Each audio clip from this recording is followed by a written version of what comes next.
Baik, alhamdulillahirrahmanirrahim, Masya Allah, tabarakallah. Kita kembali di spesial Maulid Nabi Muhammad SAW, Damai Indonesiaku. Hadir di masjid yang sangat luar biasa sekali, Masjid Izzatul Islam di Tambun, Bekasi, Jawa Barat. Nah, sekarang saya sudah bersama jamaah ibu-ibu atau jamaah akhwat di sini, Masya Allah. Sudah bersama saya, Ukhti Syarifah ya. Assalamualaikum.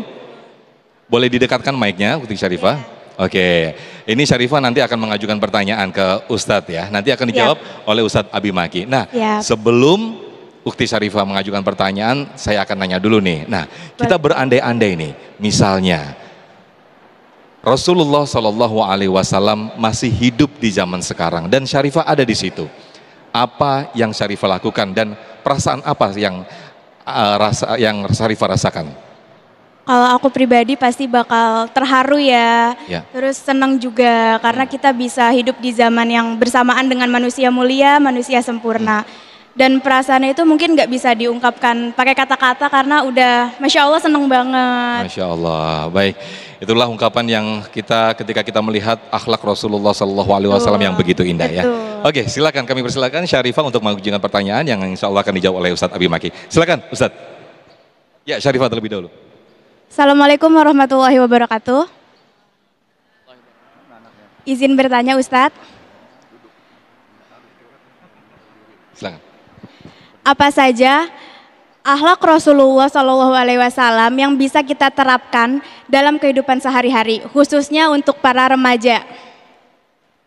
Masya Allah, iya. Jazakillah khair, Masya Allah. Boleh sambil turun Ustadz, saya temani di sini. Oke, silakan. Pertanyaannya luar biasa ini.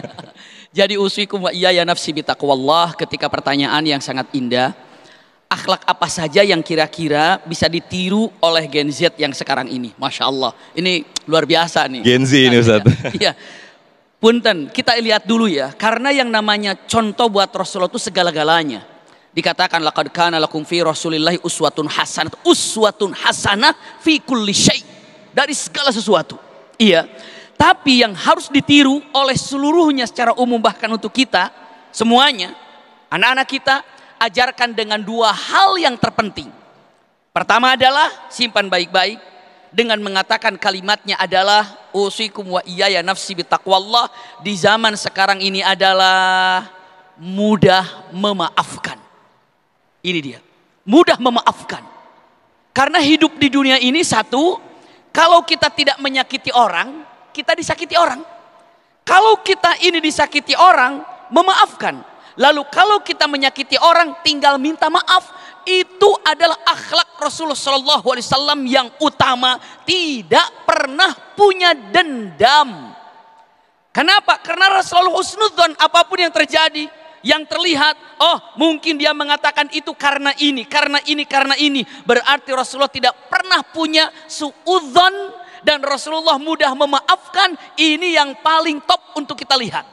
Ini punten, iya. Sampai Imam Syafi'i mengatakan kata-katanya, andai ada sesuatu yang terjadi kepada kalian yang tidak dirasakan nyaman, maka carilah alasan-alasan yang terbaik untuknya. Sampai Imam Syafi'i menyatakan kata-katanya, andai ada orang ternyata bajunya bau khamr, maka dalam hati katakan kayaknya dia sedang buang khomer, lalu khomernya jatuh, khomernya tumpah. Nah itu gambarannya. Andai kata ada orang mengatakan ana rabbukumul a'la, kata Imam Syafi'i, oh dia lagi baca Quran dengan mengatakan ana rabbukumul a'la. Hal inilah yang harus ditiru, mudah memaafkan, lalu husnudzon dalam keadaan apapun.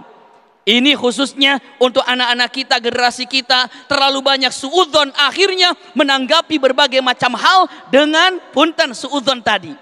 Yang kedua, punten. Jadi kalau yang pertama adalah kalimatnya mudah memaafkan dan selalu berhusnudzon. Yang kedua, punten, tawadhu. Coba bunda, ayahanda, semuanya seneng gak sama orang yang sombong? Tidak, nggak ada bilang gini, mas, aku seneng deh kalau berteman sama emas. Kenapa? Emas itu sombong. Ada yang begitu? Nggak ada, justru akan dijauhi orang yang sombong tadi. Kenapa demikian?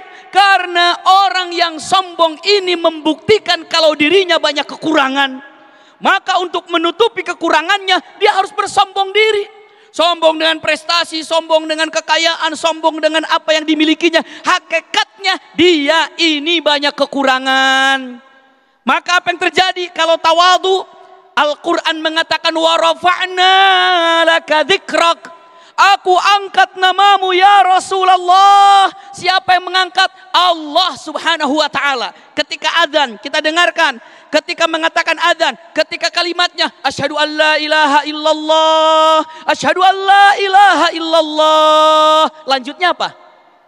Asyhadu anna Muhammadar Rasulullah. Allah angkat derajatnya. Coba lihat di masjid ini. Di samping kanan dan kirinya ada tertulis, di sininya Allah, di sananya Muhammad. Kenapa demikian? Karena memang wa rafa'na laka dzikrak.